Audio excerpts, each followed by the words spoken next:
satu artikel di Fulcrum, satu portal di bawah Institute for Southeast Asian Affairs di Singapura, di mana saya Senior Visiting Fellow.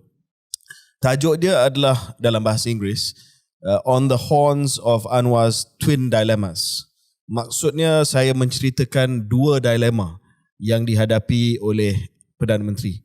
Dan saya nak huraikan sedikit sebab saya tengok ada yang komen hanya berdasarkan kepada headline. Biasalah, ya, ini dunia baru, dunia headline, dan semua akan memberi komen sama ada setuju ataupun marah berdasarkan kepada headline. Tapi saya nak huraikan apakah dua dilema Anwar Ibrahim, ya. Assalamualaikum warahmatullahi wabarakatuh dan selamat kembali bersama dengan saya Khairi Jamaluddin. Saya nak ucapkan terima kasih kepada semua. Please hit the subscribe button dan jangan lupa untuk subscribe dan give us a like. So dalam episod ni KJ, saya fikir bahang selepas PRN ni belum selesai lagi. Masih panas. Dan pada episod lampau bersama dengan Ong Kian Ming, kita berdua dapat berkongsi pandangan, tapi saya fikir tak puas hati lagi lah. Banyak lagi analisa yang kita nak buat. And we had 2 hours je dah episod yang amat-amat panjang. Dan kita nak cover some of the ground yang mungkin kita tak dapat cover dalam episod yang sebelum ini. Dan juga dengan peredaran masa 2-3 hari, mungkin idea dan perspektif mula tertapak dalam minda dan analisa yang lain. Saya fikir sebelum kita cakap tentang mungkin parti-parti lain, kita spend some time on Barisan Nasional UMNO episod lepas. I think kita still nak cakap tentang perkara itu sekarang kerana ada isu-isu yang masih live. Yang mungkin kurang kita sentuh adalah tentang Pakatan Harapan sendiri KJ, iaitu diketuai oleh PM sendiri. What is the key takeaway untuk PMX, pasukan PMX, pentadbiran Pakatan Harapan? Sebelum kita cakap pasal UMNO, pasal Presiden UMNO dan sebagainya, PH tu sendiri juga saya fikir ada kekecewaan mereka melihat keputusan itu. Sebelum saya bagi KJ ulas, dan saya sedar bahawa KJ telah pun menulis satu artikel baru-baru ini yang telah pun diiklankan. My takeaway KJ ialah setelah 8 bulan PM menjadi PM, PH menjadi peneraju kerajaan, setelah optik yang pelbagai untuk cuba menang undi orang Melayu, setelah pelbagai kompromi yang digunakan ataupun terpaksa dibuat, setelah pelbagai hujah diberikan kenapa tak boleh buat reform dan sebagainya, in the end keputusannya sama ataupun lebih teruk daripada sebelum itu. My takeaway dan harapan saya adalah Datuk Seri Anwar PMX kembali menjadi dirinya sendiri.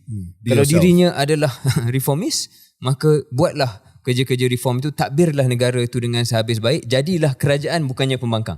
One of our problems KJ ialah kita ada kerajaan yang act macam pembangkang dan kita ada pembangkang yang nak jadi kerajaan menggunakan langkah-langkah tertentu. Saya fikir lebih baik kalau kedua-duanya buat kerja masing-masing. Kerajaan buat kerajaan, pembangkang jadi pembangkang. Ya, saya sambung apa yang disebut oleh Syaril tadi. Pertamanya, walaupun keputusan besar dia adalah seri 3 sama, tidak boleh dinafikan bahawa Perikatan Nasional ataupun PN yang telah beruntung daripada pilihan raya negeri ini, dari segi penambahan kerusi, dari segi memperluaskan pengaruh mereka dan juga sokongan mereka, terutamanya di kawasan-kawasan orang Melayu. Dan yang banyak rugi adalah PH dan BN lah. Itu kita akan sentuh kemudian. Saya nak sambung apa yang saya sebutkan tadi sebab saya ada tulis satu artikel di Fulcrum, satu portal di bawah Institute for Southeast Asian Affairs di Singapura, di mana saya Senior Visiting Fellow. Tajuk dia adalah dalam bahasa Inggeris, On the Horns of Anwar's Twin Dilemmas. Maksudnya saya menceritakan dua dilema yang dihadapi oleh Perdana Menteri. Dan saya nak huraikan sedikit sebab saya tengok ada yang komen hanya berdasarkan kepada headline. Biasalah, ya, ini dunia baru, dunia headline, dan semua akan memberi komen sama ada setuju ataupun marah berdasarkan kepada headline. Tapi saya nak huraikan apakah dua dilema Anwar Ibrahim, ya. Dilema yang pertama, seperti mana yang Syaril sebutkan tadi, adalah dilema ideologi. sama ada dilema ini maksudnya persimpangan jalan lah lebih kurang, sama ada dia pergi ambil jalan A ataupun jalan B. Jalan A dalam dilema pertama iaitu dilema ideologi adalah sama ada Anwar be himself, be yourself, dan dia kekal dengan pendirian progresif dan reformis dan meneruskan apa yang menjadi sebenarnya platform reformasi yang dahulu, satu ketika dahulu menjadi platform politik Pakatan Harapan, ataupun adakah Anwar dan juga PH akan mengambil jalan kedua, iaitu menjadi lebih konservatif, lebih memainkan isu-isu yang ada kaitan dengan orang Melayu, agama Islam, isu-isu 3R supaya dapat menangkan semula pengundi-pengundi Melayu ini, ya. Jadi ini yang menjadi dilema pertama. Dan kalau ikut pilihan satu, reformis juga bermaksud bahawa Anwar dan juga PH memberi tumpuan kepada ekonomi. Jangan main isu 3R. Bagi tumpuan kepada ekonomi, melaksanakan reformasi institusi, teruskan dengan pendirian yang progresif, mempertahankan identiti majmuk Malaysia dan tidak main dengan 3R. So itu option satu. Ramai yang kata saya seolah-olah minta dia pergi kepada option yang kedua. Saya hanya bagi dua option sebab dilema ni dua pilihan. Ya, itu yang pertama. Yang kedua adalah sama ada dia nak main konservatif. Seperti mana kita nampak ada beberapa contoh selama 8 bulan ni dia cuba konservatif tapi tak menghasilkan apa-apa. Ya. Ataupun adakah Anwar akan buat apa yang Anwar telah buat juga dalam 8 bulan ni, dia main dua-dua. Sekejap sini, sekejap sana, sekejap sini, sekejap sana, yang juga tidak menghasilkan apa-apa mungkin cara tidak menghasilkan apa-apa. So itu dilema yang pertama. Dilema yang kedua adalah dilema political. Kalau first dilema adalah dilema ideologi, dilema yang kedua adalah dilema yang political, ya. Dan dengar betul-betul, ya, jangan maki saya, dengar betul-betul. Yang pertama adalah sama ada dia kekal bersama dengan UMNO, Barisan Nasional. Sebab bagi Pakatan Harapan, kalau dilihat secara strategik, strategi dia adalah untuk mendapatkan undi Melayu. Objektif adalah menang pilihan raya. Strategi nak dapatkan sokongan orang Melayu untuk menangkan pilihan raya.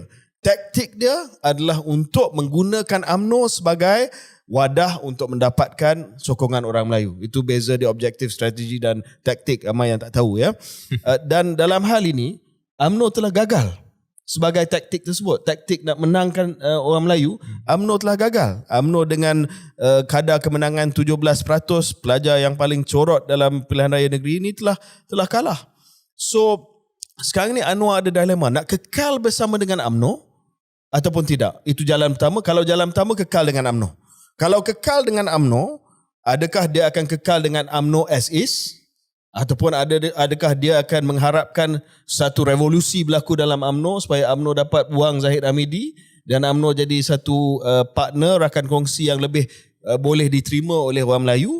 Ataupun dia akan, inilah yang mungkin kita akan bincang nanti, dia akan memberi nasihat kepada the powers that be, daripada Baginda Yang Tuan Agong, untuk memberi pengampunan kepada bosku, sebab bosku masih lagi ada pengaruh di kalangan orang UMNO. So itu jalan pertama, UMNO.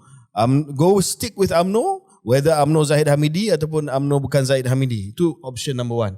Option number two adalah ataupun pilihan nombor dua dalam dilema yang kedua ni adalah Anwar, dia pisah daripada UMNO. PH pisah daripada UMNO. Sebab UMNO dilihat sebagai liability. UMNO dilihat sebagai wadah yang tak boleh menang undi daripada orang Melayu. Kalau dia pisah daripada UMNO dan dia ambil jalan kedua, apa option dia?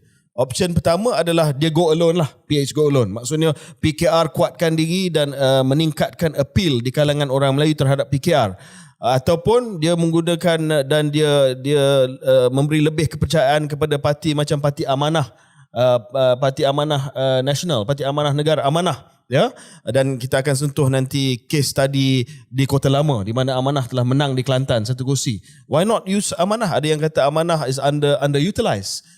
Ataupun dan ini yang menyebabkan kemarahan orang PH, dia tak payah pergi dengan UMNO, dia kekal sebagai PH tapi tak go alone, dia mula perbincangan dengan Bersatu. Sebab Bersatu ni boleh dikatakan sebagai wadah yang sentris juga, tidaklah seperti PAS terlalu konservatif. Bersatu ni UMNO light lah, ya. Tetapi mungkin itu sesuatu yang tak difikirkan sekarang ni lah disebabkan sentimen pengkhianatan, langkah Sheraton dan sebagainya. Tetapi saya hanya memberi scenario analysis. Ini senario dia. Saya tak tahu Syaril setuju ke tidak dengan saya punya Anwar's twin dilemmas ni. Panjang lebar KJ terangkan. Pertama ialah saya setuju bahawa KJ buat scenario analysis. Dan saya faham yang KJ buat scenario analysis sebab saya membaca artikel itu. Betul Betul. Okay. So what you did was you laid out the options as you saw it. Tak semua orang faham konsep inilah. Dia ingat setiap kali KJ atau Syaril menulis apa-apa mesti ada agenda, langkah tertentu. Tak ada lah. Kadang-kadang kita buat analisis dan bila kita buat analisis tu, analisisnya kalau menarik dia jadi menarik lah, itu je. Okay, never mind. Dari segi kalau mengikut pemikiran KJ ataupun cara yang KJ outline, which I think is is pretty accurate in terms of the options yang ada. Izinkan saya pula respon kepada what I think he should do. Yes. If you kalau ikut your way of writing it KJ, first the ideological dilemma kan, adakah dia jadi reform, be yourself kalau ikut cakap saya atau yang saya sebut tadi, ataupun dia continue untuk buat lebih banyak kompromi dan lebih banyak adjustment 3R supaya memenangi hati Melayu konservatif lah, kalau itu cara dia fikir. In my mind, no surprises sebab saya dah cakap ni 2-3 kali, saya rasa pilihlah jalan yang pertama. Okay. Kerana Pakatan Harapan ini, dan ini Rafizi saya fikir dalam satu interview media yang lain, dia ada bagi gambaran yang sama. Pakatan Harapan takkan boleh jadi lebih Melayu Ultra daripada PAS dan PPBM. You can't do it. So why buat benda yang you tak boleh? Why compete in a place yang you tak boleh menang? Compete on your own strengths, right? Macam Manchester United, kalau dia punya strength, saya pun tak tahu. Manchester United bad example because no strength now, kan? So Newcastle has a Newcastle strength ialah, they've got a good new midfielder and a good striker. So the way they play. Syaril cakap ni selepas satu perlawanan. Yeah, but we are number 1, in the league. I don't think anyone looks at the league after one game. Anyway, we do. Yeah. Anyway, the point is, play to your strength lah. Play to your strength. So saya harap you should screenshot that the league. I have. It's in my favorites. Yeah. So saya harap dalam dilema ideologi tu dia pilih yang sebetulnya lah. Dalam dilema politik yang boleh saya challenge Syaril berkenaan dengan ideologi ni. Okay, kalau dia ambil pilihan yang pertama, maksudnya be yourself, reformist, fokus kepada ekonomi, tak usah peduli soal 3R sebab memang dalam market tu memang tak boleh menang pun, ya. Tapi banyak risiko di situ sebab banyak bergantung kepada keadaan ekonomi. Dan seperti mana Syaril tahu sebagai bekas pengarah ekonomi Jabatan Perdana Menteri, ekonomi Malaysia juga banyak terdedah kepada faktor luaran. So kalau dia go all in untuk bergantung kepada ekonomi dan deliver on ekonomi, tetapi katalah 2-3 tahun akan datang ada global recession ataupun nauzubillah ada perang yang besar seperti Ukraine dan Russia di tempat lain, dan dia akan dia akan expose, terdedah kepada culture war ataupun perang budaya 3R ni yang dia tak layan langsung. Dan tadi saya sebut bahawa dia cuba buat dua-dua. Setakat ini tidak ada hasil. Tapi Syaril mungkin ingat ada seorang lagi yang buat dua-dua ni dulu. Najib. Dia banyak bawa ekonomi, transformasi ekonomi dan sebagainya. Dan selepas dia berdepan dengan masalah 1MDB, dia banyak main isu 3R. Dia rapat dengan PAS, Akta Hasutan, mempertahankan Melayu dan sebagainya. Of course, dia tidak membuahkan hasil untuk dia lah sebab dia kalah pada tahun 2018. Tetapi Najib menjadi satu model di mana dia cuba main dua-dua. So what do you think? Dua observation tu. Observation pertama ialah bagi saya sesiapa yang jadi kerajaan pun KJ akan terdedah pada risiko tu. So dia main 3R ke tak main 3R ke, kalau ekonomi merudum disebabkan apa-apa sebab, memang whoever is government of the day, that's unlucky lah. I think benda ni bukan hanya kat Malaysia, everywhere. So I don't think that's a factor in your decision making. Kedua ialah dalam topik yang sama, saya fikir PMX dan pasukan beliau harus lebih optimistik tentang kemampuan mereka untuk articulate naratif ekonomi madani, untuk buat kerja-kerja yang boleh menarik pelaburan, yang boleh menarik satu aktiviti ekonomi yang lebih kompleks dan sebagainya, yang yalah, semua target dan KPI, 7 KPI yang mereka telah gariskan dalam dokumen tersebut. Talk about that more. Orang risau tentang keadaan ekonomi, tapi kalau kita alih gear sekejap KJ, saya fikir banyak penganalisa ekonomi global melihat setakat ini 2023 tidaklah seteruk yang digembar-gemburkan tahun lepas. Dan di Asia Tenggara, kita ada peluang dengan keadaan de-risking ataupun banyak pelabur yang nak keluar daripada China ataupun mengurangkan exposure China mereka, memang akan ada aliran pelaburan secara. So if you say that Malaysia terdedah kepada risiko ekonomi global, Malaysia juga beruntung dengan keadaan geopolitik dan geoekonomik pada saat ini, yang mana rakyat kat bawah mungkin tak tahu that you are being lucky. So ride on that potential good fortune untuk pilih jawapan yang pertama. Tapi KJ juga mengutarakan satu lagi persoalan berkenaan dengan sama ada boleh buat dua-dua lah. Saya fikir analogi Datuk Seri Najib itu tak 100% tepat KJ, kerana macam KJ berikan, dia dua fasa. So he didn't do two things at the same time in my mind. Dia punya brand untuk penggal pertama, dan ni bukan kali pertama saya sebut kat Keluar Sekejap, that I was agak reformist lah. I was a big fan of Najib's first term, implying I was less of a fan of Najib's second term. But his first term tak ada main 3R ni. His first term was more ETP, GTP, hanya terdesak selepas 1MDB 2013. Dia main 3R. Correct. Dan selepas 2013, di mana kekecewaan tak dapat deliver. Apa lagi Cina mahu punya headline lah. Correct. So then I think dia double down on ataupun dia retreat kepada the comfort zone of UMNO, which is right wing politics kan. Dan saya fikir Anwar boleh buat itu dilema ideologi. Let's go to dilema politik pula. Dilema politik is the more complicated question for me. Tapi pandangan saya ialah stick with UMNO kalau saya dia. But which UMNO? Itulah. So for me, the UMNO under the current president, memang you know what's going to happen. Tapi masalah dia di situ, PH ataupun PMX, dia tak boleh nak dictate siapa rakan kongsi dia dalam UMNO. Dia bukan ahli UMNO.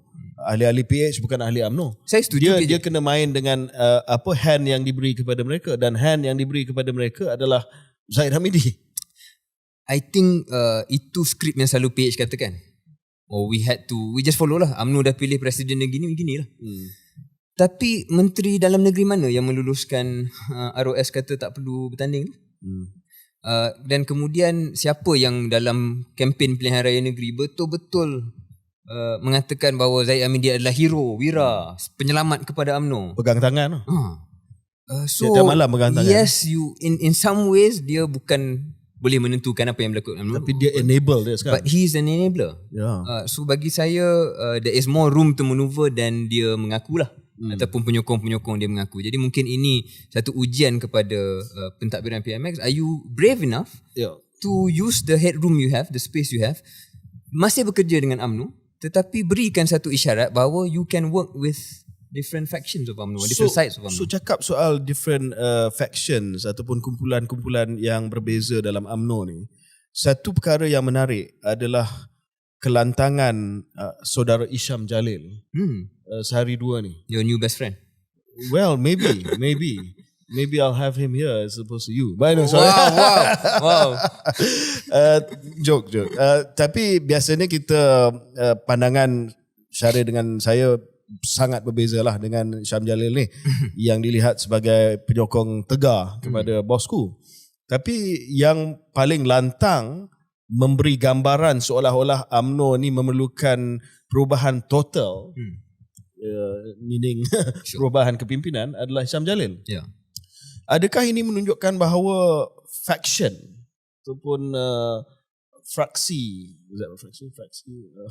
faction, kumpulan bosku sudah satu dah mula tak sabar sebab tidak ada apa-apa movement dengan bosku, dan yang kedua menawarkan bosku sebagai partner kepada Anwar? Yang kedua itu mungkin masih jauh untuk kita komen dengan apa-apa keyakinan. Tapi yang pertama tu saya fikir mana-mana pemerhati politik dari luar pun boleh nampak lah. Basically grup ataupun kelompok Datuk Seri Najib kurang agresif menyokong kepimpinan presiden sedia ada. Kalau last episode pun dah bercakap dah tentang komen Facebook, posting Facebook Datuk Seri Najib yang memang lainlah nadanya daripada sebelum-sebelum ini. Bila dia katakan kenapa kau duduk tak buat apa-apa. Rupanya lirik lagu. Oh, lirik lagu.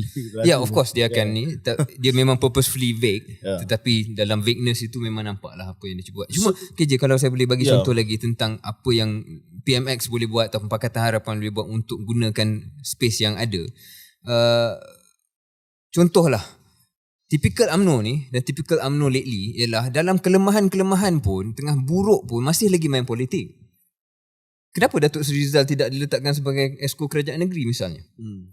Because he doesn't belong in the faction yang tingkat 38 suka. Kenapa dah ada bunyi-bunyi bahawa saudara Rizam tidak mahu diletakkan sebagai Esko Kerajaan Negeri Selangor? Sebab Rizal kawan saya, Rizam kawan Syaril. KJ kempen untuk Rizal, saya kempen untuk Rizam. Tak adalah, bukan kita kata itu sebabnya, tapi point dia saya dengar antara argument yang menyebabkan Rizal tidak dilantik sama ada sebagai timbalan ketua menteri ataupun sebagai Esko Kerajaan Negeri adalah kerana dia bukan orang Zahid. Yalah, bukan orang Zahid. And then KJ pergi kempen untuk dia. Lagilah kan. I think Rizam pun the same. Sebab Rizam mungkin kawan kita, dan juga Rizam adalah supol kepada Tengku Zafrul. Right. Kita boleh balik kepada UMNO dan PH Syaril, but let me just finish the dilemma. So dilema yang kedua political. Satu pilih untuk stick dengan UMNO. Okay lah. Yang kedua dalam UMNO, in the few forms of UMNO. Sure. Tapi dilema dilema kedua, pilihan kedua adalah go alone. Okay, go alone or go with bersatu. Bersatu kita ketepikan lah. Itu just option yang saya nak tunjuk ya. Tetapi pilihan untuk go alone. Maksudnya tak payah ada UMNO. UMNO ni tak ada nilai tambah untuk menang undi Melayu. Perkasakan PKR dan juga Amanah sebagai parti yang boleh dapat sokongan orang Melayu. Saya fikir itu bukan option yang bijak untuk PKR dan PH kerana apapun prestasi UMNO yang buruk dalam PRN, tapi nak tambah satu lagi lawan selain daripada PAS, I think that's a big risk. UMNO boleh buat kacau. UMNO boleh menjadi pengkritik dan pembangkang yang kuat. Masih ada nilai lah. Masih ada nilai, especially bila dia free. Dan kalau ada pertukaran kepimpinan, they can be a threat. Lagi kurang sokongan Melayu kepada. Saya nak ucapkan terima kasih kepada semua. Please hit the subscribe button dan jangan lupa untuk subscribe dan give us a like.